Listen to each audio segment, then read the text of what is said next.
welcome to another edition of Beer and a Podcast. I am Bauer, no Jeff Beck here today as we are preparing this for you for a New Year's 2014. We thought we'd bring you some of the better comics that we've had on the Bauer Show, 97.9 ESPN, over the past almost 2 years now that we've been on the air. As you know, I like doing stand-up comedy. I've got some friends in stand-up comedy, and with that, we've brought some comedians to the table. Management has requested that we don't do so many of those going forward, which I'm kind of saddened by because I think you guys like to hear some of the great comics that are out there that are coming to the Hartford area and they're just hanging out and joining us. So I'm bringing back some of those to replay for you here today. In fact, one of the favorite ones that I have is when I was doing morning radio in San Bernardino, California, a guy who was just crushing it at the time, both in California at the Ontario Improv, which is where I first met him, coming to the radio show and promoting his stuff there. And then it seemed like every couple of months he was back again because of our friendship and because he just was killing it. And then eventually got his own television show on Comedy Central, The Mind of Mencia. This is Carlos Mencia joining us at the Bauer Show about a year ago, talking about not only how he does his comedy, how he prepares his comedy, but also how he lost all of that weight. Carlos Mencia, from about a year ago on the Bauer Show. Let's make a call to the bullpen. This is your comic reliever, Carlos Mencia. You're telling me that we embrace soccer as our national sport? No, we don't. And you know why? It's that we don't? No, it's that you want us to.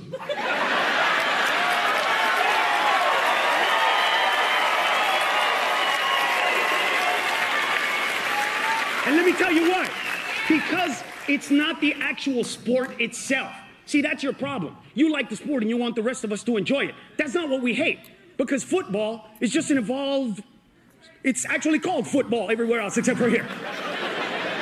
Basketball is just soccer with hoops. Hockey is just soccer with ice on sticks. So why is it that we like those sports but not soccer? And you want me to tell you why? Because we're America and we believe in winning and losing, but we do not believe in mediocrity. And what we hate about soccer is a tie. That's what we hate about soccer. No ties. We don't like them. No ties. Could you imagine what would happen if you went to a baseball game and at the end of 9 innings, it's tied? And everybody starts walking off the field? You'd be like, whoa, what's going on here? The game is over. Nothing is over! I paid $42 for 2 beers and nachos. You will get the back on the field now! Get him! Some comic relief. The Bauer Show on 97.9 ESPN. Now back to the Bauer Show on 97.9 ESPN.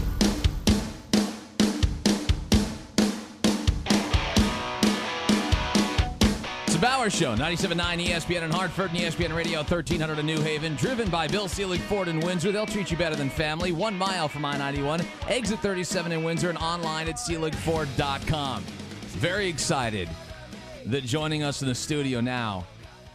You might know him from Mencia. You've seen him on Comedy Central countless times, and with any luck, you've had a chance to see him perform live in front of you. As I have, Carlos, what are you up to? Are you up to like 4 hours now? You do stand up in front of people?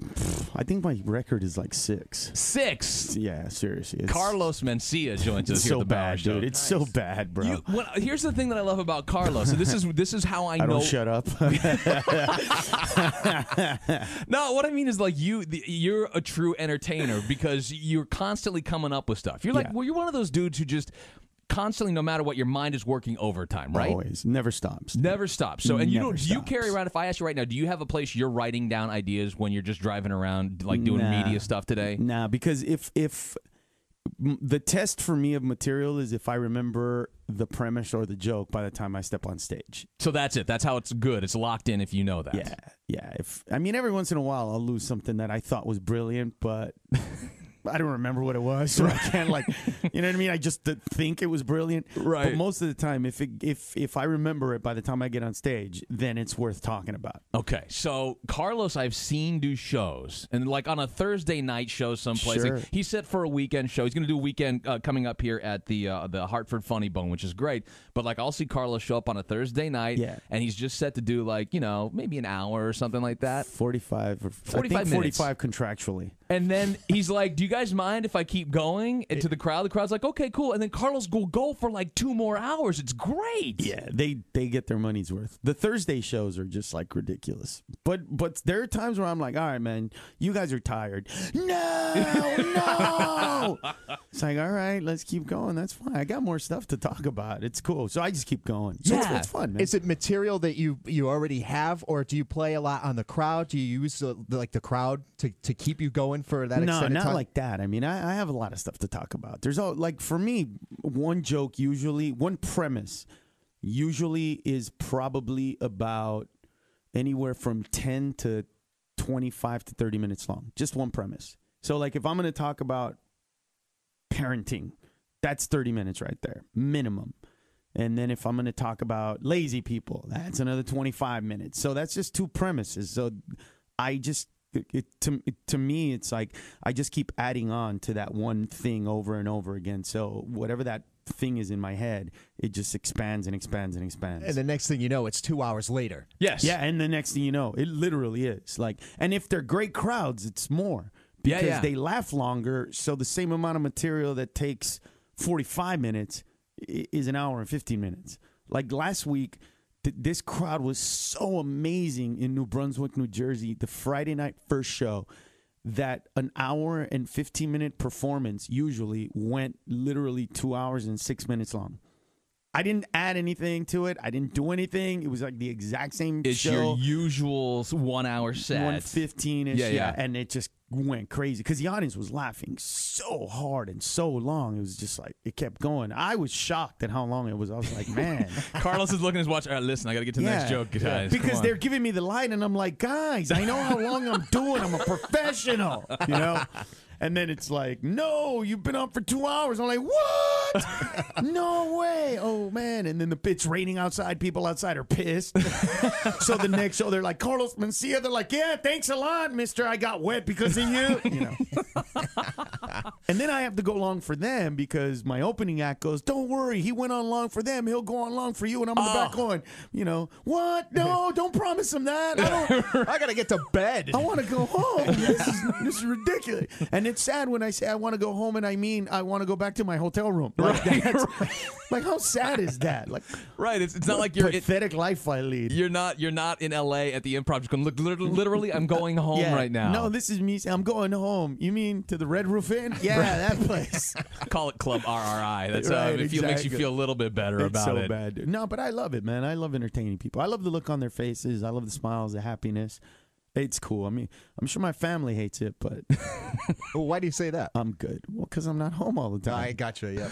You know what I mean? What? So when you went to Comedy Central, did Mind of Mencia, and you didn't find like any, because all that stuff again, I don't even remember some of that stuff as being material that you work out in the clubs. Like you just kept writing and writing and writing new material coming up and coming up.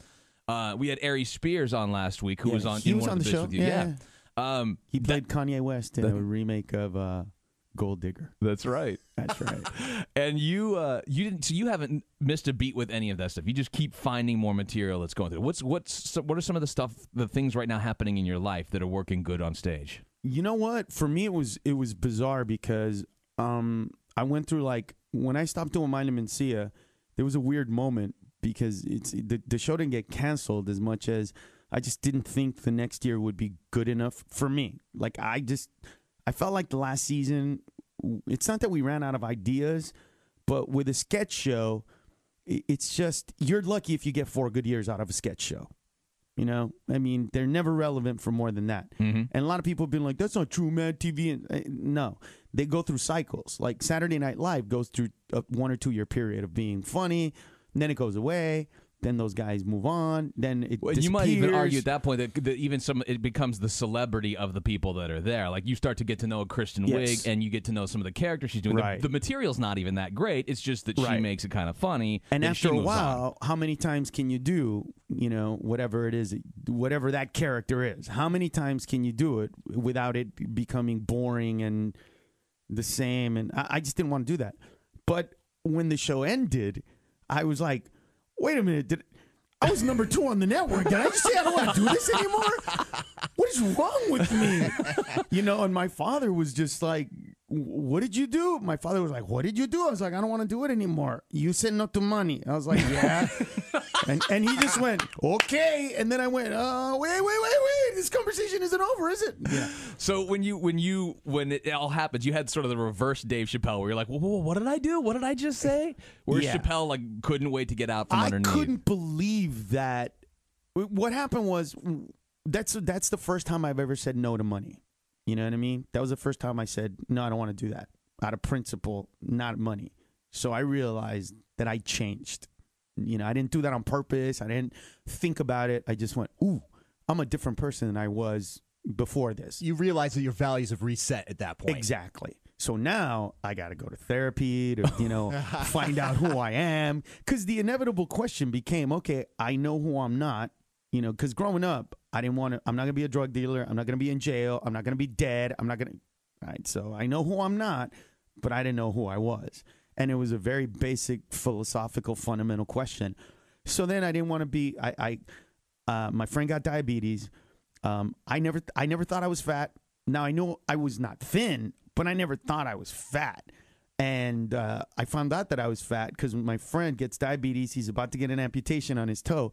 I go to the doctor, I walk in and he's crying. I'm like, you all right? He's like, hey, man, nobody was ever here for me. And I'm like, I'm here for you. And he's like, and I'm going to be here for you. You're fat. And I was like, whoa, wait a minute. Why we got to make this about me, bro? This is about you. This is not about me. Right, aren't they taking your toe off? Like you're pointing it out? I got all my toes fine, man. And he was like, bro, I was just like you, man. I was just like you. And look at me now. And I was like, whatever, dude. And the doctor came in. He's like, you ever thought of losing weight? Oh, really? Now today's the day? So I went, you know what? Don't worry. I'm going to find out if I'm fat or not. And the doctor was like, are you sure? I'm like, yeah, I'll find out this weekend. I'll find out that I'm fat. And I was going somewhere the weekend. And he said, what are you going to do? I'm going to change my ticket to a coach ticket. I'm going to get a middle seat. I'm going to wait till everybody boards. I'm going to walk in the plane and walk toward my seat and look at the faces of the two people that I'm going to sit in between, and they will let me know if I'm fat or not. You know what I mean? If you don't know if you're fat, that's the test. When you fly middle, wait. If when you get in, the guy gets up and goes, come on in, you're not fat. Right. If you hear, oh, are you serious? You're fat. So I'm waiting, right? Yeah. I'm thinking to myself, okay, I'm going to do this. But what happened was, now I'm hyper aware. All right. Yeah, sure. And it's kind of like, for you people out there, it's kind of like when you buy a new car. Or you buy a different car. When you get a different car, a new car for you, all of a sudden you notice everybody else is driving your same car because you realize, wow, I didn't realize how many people drive this car. Yeah. It's the same exact thing. I never seen it. Now I'm hyper aware. I'm about to have sex with my woman, missionary, and right before I get on top, I swear to God, she goes, inhales and puts her arms out like this. And I was just like, whoa, did you just do that to me? Oh, man. And even she was like, what did I do? I'm like, what do you mean, what did you do? You took in a breath and just pushed out. You're bracing like a Ford is about to collapse on you when you're doing an oil change. Exactly, bro. Like, like somebody was like, the hydraulic lift is broken. And she went, like she just hulked me, bro. She hulked me. And I'm like, wow, I am fat. And she was like, I'm sorry. I'm like, no, I'm sorry for you. I mistook her breaths of trying to gasp for air. I was tearing it up. I thought I was the man. I thought it was a good thing. Yeah. I thought for years I was like hitting it because she was like, I thought, oh, she really had a collapsed I'm killing it, man. broken rib and a collapsed lung. Meanwhile, you're slowly killing her. Oh yeah. Meanwhile, so I remember one time. This is not even a joke. She literally said, "Get off." Oh, jeez. But I thought she meant get off. Right. So she's like, get off. I'm like, I am getting off, baby. I love you so much. Yes. Man, it's embarrassing. And so then I lost weight. So now, continuing the story, now I lost weight. All of a sudden, a lot of the things that I used to say before were not as funny. You know what I mean? Like, even that special, which aired 6 months ago, was probably 80%, 75% to where I needed to be. The special was good, but it could have been 25% better minimum. Because all of a sudden, when you lose a vulnerability as a comedian, you have to compensate for that in some other way. So if Jeff Dunham does it with puppets. He does it with puppets. It's true. Like, Jeff Dunham could never say what his puppets say. Right. You know what I mean? He would never be able to get away with those Middle Eastern terrorist jokes as a white guy that he is, like that with, you know. But he brings on a puppet, and the puppet's the one that said it, and, you know, it's so for a chubby guy, you can go up on stage and say stuff like, "Oh, women are annoying," and women actually feel sad, like, "Oh, poor guy, he's having issues." I went up on stage. I was like, "Women are annoying." Yeah, who do you think you are, Mr. Skinny Man? Mr. I work out, Mr. I can get laid. Why don't you go ahead and complain about women? It's like, whoa, wait, I'm the same guy. But it was me. I just I'm not that guy anymore. So then I had to like figure it out and adjust and change. And it took me a while, man. But it's probably been about the last 3 to 4 months that I've like just really found the rhythm and the flow of how to deliver material now. So it changed. So you notice a difference in the response from the audience. Huge. Just on losing, how much weight did you lose? 70 pounds. Wow. Huge. Wow. Huge. And tonight, when I step on stage, I'll look at the faces of the audience, and there's going to be people looking at me going, "Oh, is he going to be as funny?" Like, seriously, like they seriously think, really? I'll hear them say it. I'll hear them like whisper to their, you know, the people that they're with. Like if a couple comes in, you'd be like, "I wonder if he's gonna be as funny." Like you can hear it. That's amazing to me. I mean, it's still you. They know what they're getting. Yeah, but it would be like, think about it. If Big Papi lost 80 pounds, Okay. right, and came back, and all of a sudden you saw him not in batting practice, but just coming up to bat. In a filled stadium, how many people do you think would be like, is he going to be able to put it out again? Where's the magic? What's it? You know, they would just immediately question. If Poppy came up looking like Andrew McCutcheon, you'd be like, this isn't right at all. This is not right. Somebody get him a sandwich. I mean, it makes sense in baseball, but, you know, in the comedy world, I mean, but it shouldn't make sense in baseball because he went from fat to fit. You should immediately go, he's going to be better, not question it. But if Santana lost weight, you know what I mean? As a pitcher, right. I mean, you know, if any big heavy-set pitcher lost a lot of weight and came back thin, Sabathia would be a good one. Yeah. Let's just say that he came back looking like Verlander. Right. I guarantee you that people would be like, "Oh, man, first of all, if he turned white, that would be an entirely different thing. That would be awesome. That would be pretty awesome. But then Michael Jackson already did it. Been there, done that. You'd be like, Michael did it already. Passe. All right, here's what I want to do. I'll take a break. When we come back, we'll talk about. I want to find out how you lost the weight. Okay. Because I need help. And then if you could just write out what you ate today, that'd be great. I would like that. I will give you the inspiration that was given to me. Before we get back to Carlos Mencia telling us how he lost all of that weight and what the motivation was for him, this all came about because I saw Carlos was playing the Hartford Funny Bone the weekend of New Year's, or just after New Year's anyway, and I didn't get a chance to go see him. Totally pissed off about that. But here's Carlos Mencia. He joined us about a year ago or so on The Bauer Show, and he's about to explain to you his motivation behind losing all that weight. This is The Bauer Show, Beer in a Podcast. For every 20 pounds of fat that you lose as a man, you gain an inch. Seriously? So you know, it's not a joke. Really? Yeah. Oh, I've I'm on heard the that gain an before. inch diet. No, it That's really what is true. That's what It I'm really looking is for. true, bro. I've Seriously? heard that. Yes, your belly goes out. Basically, what it does is it starts to kind of creep up the Right. shaft a little bit there, Yeah. and you start to it's lose some basically high tide. weight. Yeah, exactly. When you're fat, it's high tide. And all of a sudden, there's low tide, and you're like, look at how long the legs on that dock are. You know what I mean? It's really true, man. Okay, so you... And it's to you, it's even twice because you see more, and it you know what I mean. It also gets bigger. It's also functional that way. So it's like I mean, once you start losing weight and you see that, that's pretty cool, man. That's right. really awesome. There's one bit. That's not the only motivation you have for this. That's though. it. That was what, it. You need more? Are you serious? How big are you, bro? Not much. I guess there's a lot to see still. So that was all I needed, bro. How do you do this? What did you do to change? Like, for me, lifestyle is huge. You know what I mean? I'll give you an example of last night. I flew in, got here at 11, waited for these guys because their plane was different and late. So now it's 2 o'clock. All right, so we drive here. By the time we get here, it's 3:30 in the morning. So I haven't eaten since we were on the plane, probably at about 8 o'clock. Okay. Right. So I'm hungry, but I want to eat. Now, normally I would have eaten because I haven't eaten since 8. It's 3:30. normally like a Cinnabon 7 or two to 8 in. hours. Yeah. And when you let go that far, your body wants, storage food. Mm-hmm. It goes into what's called survival mode. So you want stuff that's going to stay in you for a long time. It doesn't want a salad. Mm-mm. So that to me, It's then not I get up looking in the for morning. grapes. When I get up in the morning, I want to, have a huge meal because I got to do a couple radio stations. So I'm up at 7, done at 10. Well, I don't want to do that. So instead, I had 3 hard-boiled eggs, but I took the yolk out and just ate the egg whites. Okay. Just so that I would feel like a little bit, but not.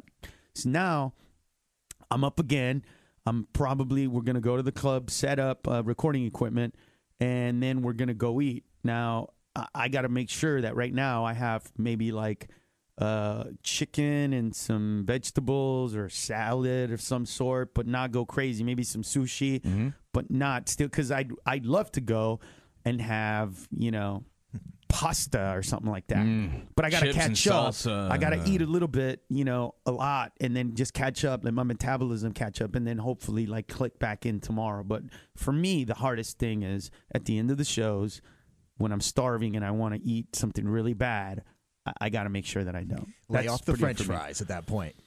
Yeah, and no, but every once in a while you got to eat that stuff. You can't like completely cut it out of your system, because if you do, you will end up going back. So you didn't do any of that just lay off of bread kind of stuff and stay away from that aspect of it. Like, it literally became a lifestyle change for you. It became a lifestyle change, but for the last 10, 15 pounds, I did take HCG to lose that last like 15 pounds of weight. Okay. And that, you know what that is? I don't know what that is. HCG is a human chorionic gonadotropin. It's actually a hormone that moms produce when they're pregnant. Okay. And what it does is a baby, if it needs nutrients, it will literally eat the mom alive. It will literally eat the bone marrow. It will literally eat whatever. Wherever it needs to take it from. It takes That's why it from. doctors tell women that are pregnant, that are vegetarians, if you feel like eating a burger, eat a burger. Yeah. That's not you hungry. That's your baby asking for whatever that is. Right, Protein. right. So Yeah. eat that. Eat that stuff. So what that does is it attacks the oldest fat cells that you have. It attacks them before it attacks anything else. So it tries to make that the baby eats your fat as a woman, Gotcha. not her. So when Okay. you're a guy or you're a woman and you're not pregnant and you take it, it does the exact same thing. The only thing is, in order for it to work properly, you can only eat 500 calories a day, and you cannot eat any fats, any oils, any carbohydrates, nothing. You literally vegetables, not even really fruits, just pretty much vegetables and some kind of meat, but only 500 calories. Okay. The thing is that your body is eating itself. Right. So you're literally consuming about 2,000 calories a day without the 500 calories. The 500 calories is just so that you kind of trick your body into believing that you're still eating. But that was the last 15, the hardest ones to lose. That like little fat that's been there forever and ever, and it's the one where the guys or women usually go get surgery for Sure, it, because sure. you can't. You just, no matter how much you work out, They're no matter how lipoing much it out. the kinda. insanity, insanity. You're like, I did it 3 times. What is this baby fat? It's that stuff. You That's can what lose it that. is. Yeah. But and you have to inject it like every day. Okay, so it's not a pill you're popping. You're literally injecting it. Oh no, it's a hormone. But there is online homeopathic ones that work. Some of them work. In case you don't want to go down the Jose Canseco road. Yeah, in case you don't want to do that, you can go down the other road and just rub it on your butt. And pretend it was lotion. Was there an end goal for you as far as weight went, or were you just going to go until you felt like you were feeling better? I said to myself, I'm going to go up until I hear people saying that I look sick. You know what I mean? Because you get to a weight where people think you look sick. Right, and then you back it off a little bit. As a fat guy, yeah. When I got to that weight, then I said, okay, I got to 155, and then I went, all right, now I'm going to start putting on some weight. So I'm about 162 now, but it's like muscle. I'm working out, and it's a different regimen. But yeah. Carlos, when are the treatments over? One of those things. Exactly, bro. I'm lucky I still have hair. People would have thought I'd gone through chemo. Like, you know what I mean? I'm serious. Yeah. I went on stage the other day. This lady started crying. I'm like, what's the matter? She's like, oh, my God, this is the last time I'm going to see you perform. I'm like, I'm not dying, lady. Relax. Well, I kind of went through the same thing when you got here because all of a sudden there's like 6 dudes in the doorway, and I'm going, which one's Carlos? So let's see. No, that's a black guy. Okay, now this one here. Right? Oh, that could be him. Oh, okay. You took the thought glasses off. You thought I was Momo? Well, no, I'm like, which one? Which one? Okay, there he is. The heavy setback guy over there. Yeah, I know. It's strange. The people. That's why I'm saying I had to change my comedy. I had to evolve. But it was a good thing, man. It became a really good thing. I've become a much cooler person to myself than I ever was before. So I'm lucky that way. And now that the comedy has sort of progressed for you, it's taken a new direction. Yeah. With that, do you feel like the stuff you've got now is your best stuff? You know what's funny? It's just hard for me to say, bro. And you know me. I'm a perfectionist, and I've always thought I was funny, dude. It's hard for me to say that I'm funnier now than I've ever been, but the reaction that I get now is so much better than it was. I mean, and so much better for me is like 3, 4, 2%, whatever that but it's the difference between batting, 289 and 302. Mm-hmm. I mean, that's a huge, huge difference, but it's only a few at bats hits more. But whatever that is, that's where I'm at. I have Momo. Momo actually every show like records people after the shows commenting on the show, and so many people say I was afraid that he was going to be not as funny because he lost so much weight, but we've seen him 8 times. Never been funnier. That's great. Funniest we've ever seen. And part of me is like, yeah. And part of me is like, what was wrong with me before? Oh, you didn't have any complaints then, did you? Like I want to run out there and just like, what did I do wrong before? Tell me. But they're like, no, you were batting 289. It was awesome. No, you don't understand. Is he gonna follow me out to the car now? Yeah, exactly. This is very awkward. Yeah, exactly. You were hitting home runs, but they were just not 400 footers. It's okay, man. But there's probably something to, you feel better there, therefore, you could take that momentum. People know that when you feel good about yourself, it shows. You know what I mean? Whether you're aware of it or not. It was a lot of therapy, though. I mean, I it's not a secret that I went through, a lot of bashing by other comics. That changed me in a way that, I still don't have a lot of comedy friends because, especially when I was younger, I didn't drink, I didn't smoke, I didn't do drugs. You were a big target there for a while because you were the biggest. Yeah, huge target. But on top of that, I had no friends. I was going to say, before that, did you have a lot of comedy friends? Like, I know Gabriel and some of those guys and Josh and dudes you were friends with, but even that. Yeah, but just those guys. I've never been, first of all, I was never the kind of comedian that you saw and went, he needs our help. Right. You know what I mean? My comedy never came from, like, it's not like if you heard something's going on with Richard Lewis, you're going to want to call the guy. You know what I mean? You know what I mean? You're going to be like, this poor Jew's going to kill himself if we don't give him a hug or something. You would never see me perform and go, oh, that guy. You know what I mean? Right, never. Because I was like the Rocket when I was on stage. You know what I mean? I was like a Stewart even, back in the day with the A's. I was that guy that went on on the mound and didn't ask for anything, you know what I mean?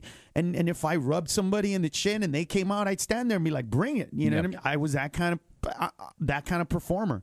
So when all that stuff went down, I didn't have a lot of friends in the comedy world because I didn't drink, I didn't smoke, I didn't do drugs, and I hate talking smack about other people.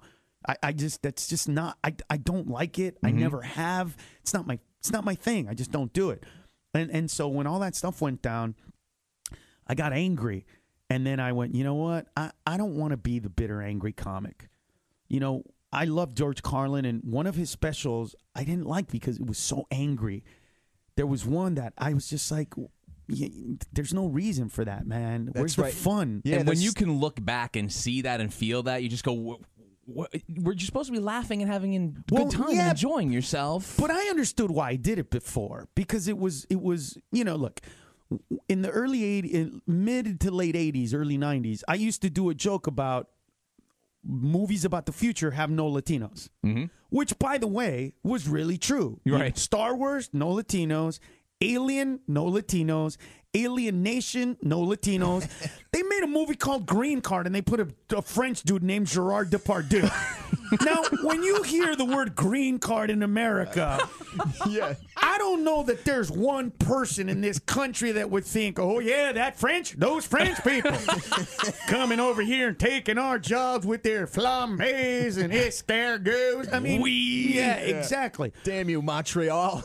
But for me, because I remember when I did that joke the first time, a black comedian friend of mine said, you know, he was like, yeah, man, but we're the first ones to die in the movie. And I was like, at least you're in the movie, bro. At least, like, today, it's different. But 10 years ago, if there was a movie, somebody would say that everybody was white and it was just a regular movie. Somebody would say, hey, we got to put a black guy in this movie. But they wouldn't say, we got to put a Latino in this movie. Right. So when I was mad for a reason, and there was some anger there, and the joke had to be delivered that way because it was real. Well, today that doesn't apply. When I turn on television, you know what I mean? It's not just Sofia Vergara, but it's Danny Pino, blah blah blah. There's a Latino character in something somewhere. Yeah. So I don't want to be that guy clinging to there aren't any Latinos in movies, and people people going, tell us about it, Grandpa Mencia. Yeah, exactly. And what else are you going to talk about? The pet rock? Right. Atari, damn it, Atari. You kids with when your... I had a Slinky. Right? When your Nintendo 3DSs, we didn't have designated hitters. We had pitches. We played hockey in our regular shoes. We didn't have skates. You and your rollerblades, you know. I didn't want to be that guy because I'm not that guy. And so a lot of things changed. I started drinking at 42. I'd never had a drink in my life. Wow. You know, my doctor prescribed. I'm in California for my insomnia after shows because of all the adrenaline. My doctor didn't want to give me Ambien. So he prescribed, marijuana, and wow, I'm just like, yeah, really, and I'm just like, what? I was like, because I remember the day, I was like, no, I've spent my entire life, but dude, that goes not against doing everything drugs that you've ever done. That's my point, and the doctor was like, I'm gonna give you drugs no matter what. It just depends on what kind of drug you want to do. You want to do a non-addictive drug that's gonna put you to sleep, and the only thing you got to do is fight the munchies.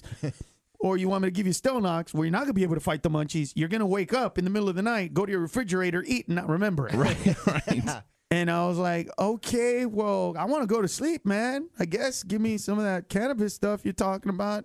So like a lot of things changed. I began to mellow out on myself. I don't have to be perfect anymore. I'm okay. I'm not a bad person because I smoke weed when I'm in California to go to sleep. You know what I mean? Yep. I don't hide it from my kid. You know what I mean? I'm like, look, that's my medicine. That's I'm not going to lie to you. I'm not going to pretend.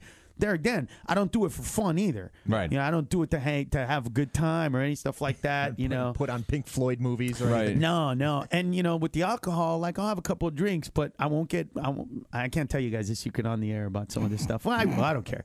Like what happens is there's a rule because these guys one time I told them don't ever send me real shots on stage. Maybe mix 25% and the rest water. Right. But seriously, do not send me real shots. Because once somebody sends me a shot, you're loaded with they're them. going to send Everybody me. does. They send me 18 shots on stage the other day. Of course, they were pretty much all water. So I only had really 4 shots. But the weird thing is, when that happens, I have to pretend that I'm getting drunk. Yeah.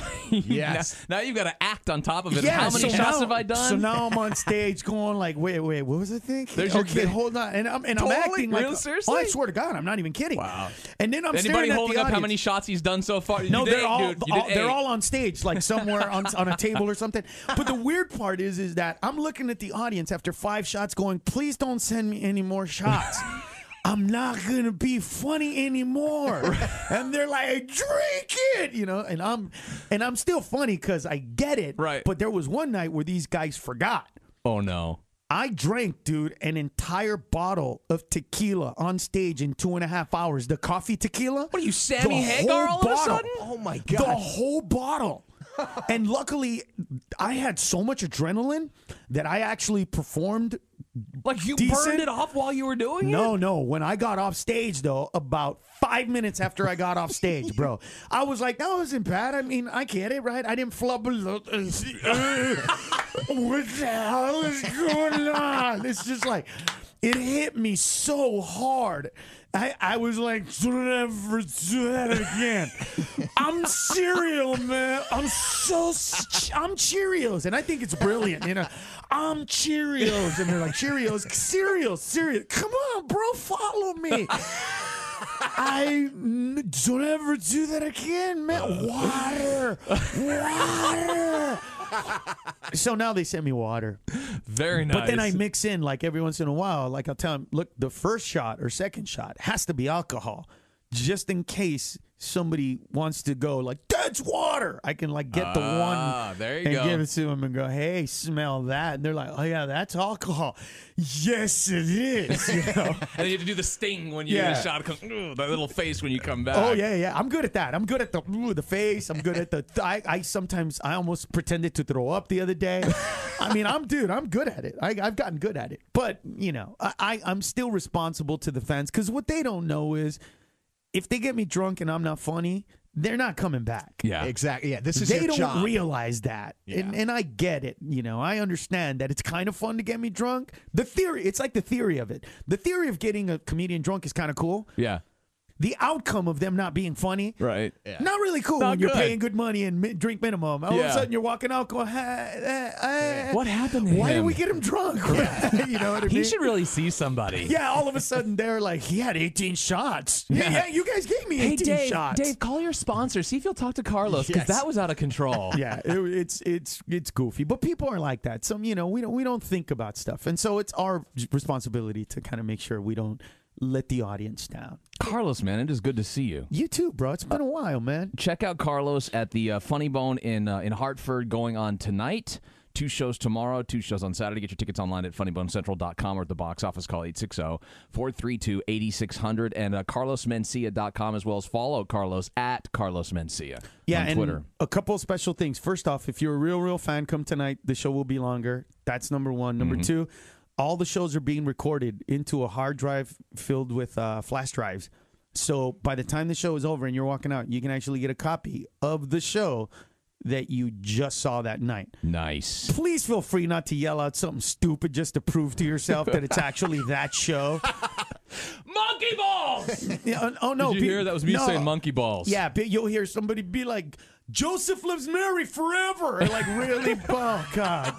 Seriously? That's going to be in, because I don't have time to edit. So Right. it's in By the there. way, Mary's sleeping around you, Joseph. I don't know if you know that. Yeah, exactly. Now you've got that forever. Yeah, Good for but you can't complain because she's doing God. And I'm going to be in Vegas on September 14th, Friday. We have a sweepstakes going on. If you want to enter the sweepstakes, just text the word Vegas, VEGASTI, to 66937. So text Vegas TI to 66937, and you will be entered to win 2 tickets to the show, 3 nights stay at Treasure Island, 2 round-trip airfare tickets, Wow. and 2 VIP passes backstage to the show. That's So, fantastic. yeah, so if anybody, I hope you win. It's Vegas TI to 66937. If you want to make it easy, text Vegas TI and then spell out MOZES, Moses. Look at that. There you go. There you go, baby. All I right. think that's it. Carlos, It's thank you, good man. to see. I was Good so to see you. shocked. I didn't know I had no idea that you were here, bro. You had no idea? I mean, I should have looked at. I never looked at my schedule. I just know that I got to go somewhere at a certain time. But did you see my shock when I came in here? I did. Because I was just up at Maxim at the stations up there. Yeah. And your old producer was up there, and we were talking. And you were looking at her boobs, and I understand. Nah, she's a little chunky for me. I ain't gonna lie to you, bro. I ain't gonna lie to you. And she is, bro. She's a little Sabathia for me. I'm more into the Verlanders of the world. Carlos Mencia here at the Power Show. What? Over? Did you say over? Nothing is over until we decide it is. Was it over when the Germans bombed Pearl Harbor? Hell no! German? Forget it, he's rolling. And it ain't over now. Because when the going gets tough,